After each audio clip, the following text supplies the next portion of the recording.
Bobbynugs, and this is Blunt Garage.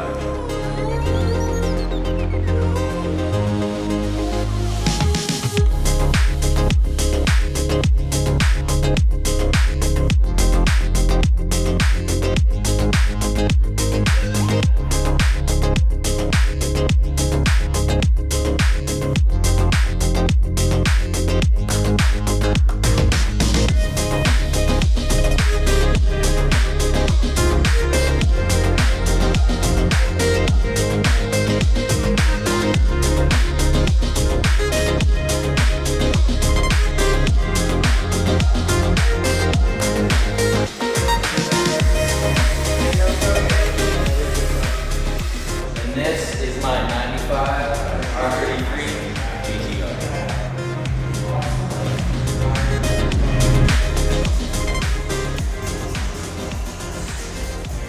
Hey, what's up? I'm Aaron, and this is my R32 GTST. So what were your early home garages like, and what was the main kind of inspiration for this place? So me personally, like my first garage, right, it was just a small little bay and I had to share it with my wife, right? Like, so there was not really much space for me to be able to do what I needed to do. Like a one bay kind of deal? Yeah, exactly. Just sharing it's like a two-car garage, just sharing, right? And I just knew that's not gonna happen because the door gets too close to my car and I'm freaking out type thing, you know? And what about, I don't know about you, what was your first garage? No, it was like my dad's garage. It was like full of his stuff. And I just made room and messed with my car in there pretty much. Yeah. Bench pressing transmissions like on jack stands. Oh yeah, all that. Did you guys, did you have like a buddy that had access to a lift ever? Or like how did that, what was your first experience like working on a car with a lift and being like, all right, I'm not doing this anymore? Like, well, yeah, for me in the military, they had the shops where you could go and rent the lifts, right? So that gave me my first kind of like glimpse into it. And then in 2017, I built a house and I knew for sure I would have a lift in there. And so that was the first time I had like full-time access and I was never going back. Yeah, you get so spoiled, right? Yeah. What about you? What was the first lift? So my first job like out of high school was at a car dealership.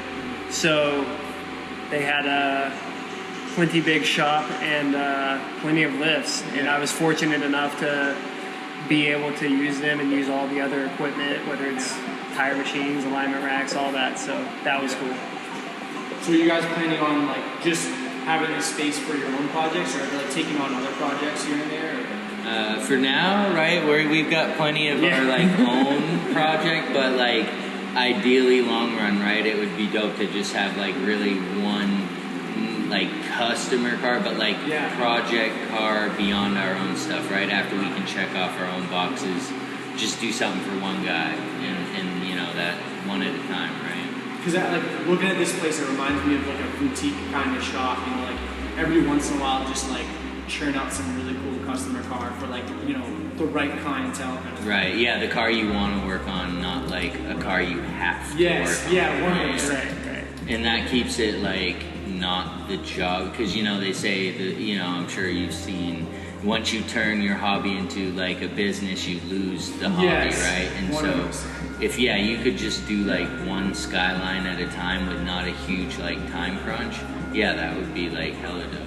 Yeah, that really, like when you have to do it on like somebody else's dollar and there's a huge time crunch or like pressure there, it just, I feel like it detracts from like the quality of the work that you do 100%. And that's like why I got on working on the cars, is because I'm just like, I can't, like it's not, it doesn't pay to be methodical and have an attention to detail. It doesn't pay at all. It fucks you over. It's actually it's actually the opposite of what. It's like, but were there any shops that you guys have seen that like inspired you to do something cool like this? Like, did you guys ever watch like?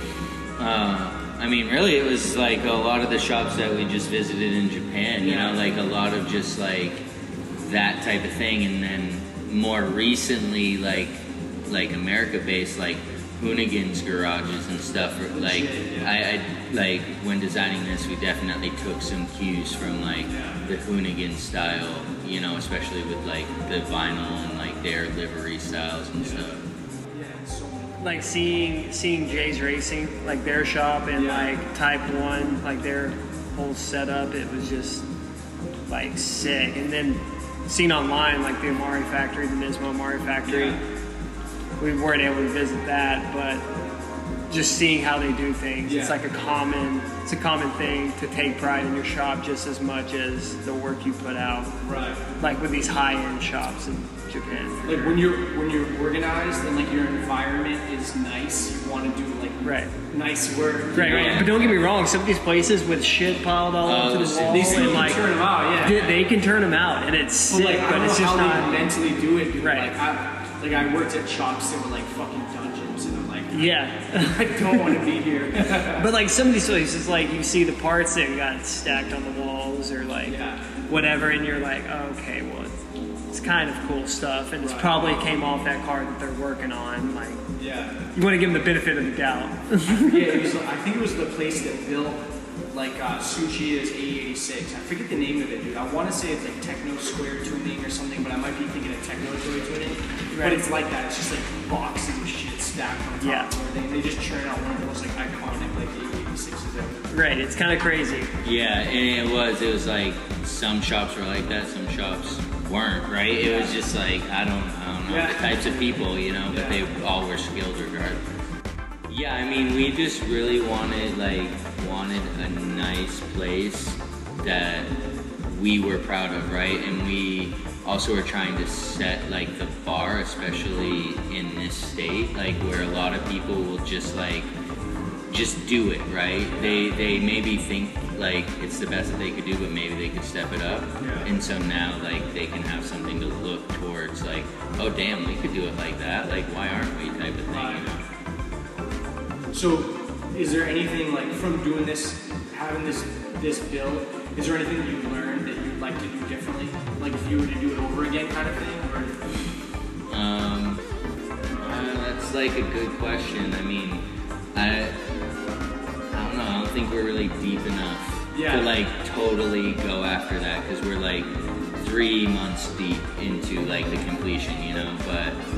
Probably hire someone different to put it on. Just a different, yeah. But I mean, no, overall, like it came out good, right? Like, no, it's sick. It makes me like want to work on cars here. Right. Yeah, no, I told you, bring it over, and like since we are involved in the cannabis industry, like I was telling you, like including some of those elements was really important to us because. Blunt Garage itself represents both cars and cannabis, you know? And so incorporating some of those subtle features that you could find in a cannabis grow was like really important to like the overall vibe of, I didn't even think about that, dude. Like, well, I mean, the first thing that I noticed, was the lights, and it kind of clicked. I'm like, oh, these guys are like geniuses when it comes to lighting, right? But like the water control, like this could be like shit you learned from doing a hydro setup or something like that. So, it's pretty dope, actually. I never thought about that. And so as far as like the future and like future plans, right over here where the little RC track is, there will be a display grow, so there'll be like a 4x8 picture window into the grow.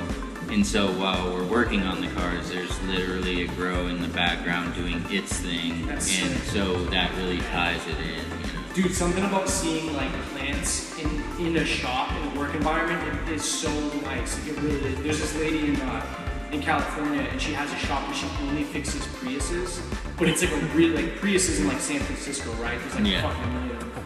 So she has like legit like big ass trees, and it's all like she uses like all the water supplies from like captured rainwater. It's like it's all super green and like low impact. But it's sick to just be in a workshop environment and have like plants and like greenery. I think Ferrari in their shops, they also have trees growing to keep the environment in check. It's and they work like 3 hours a day or something. Like they're like so lazy and shit, but they churn out like awesome. Literally Ferraris.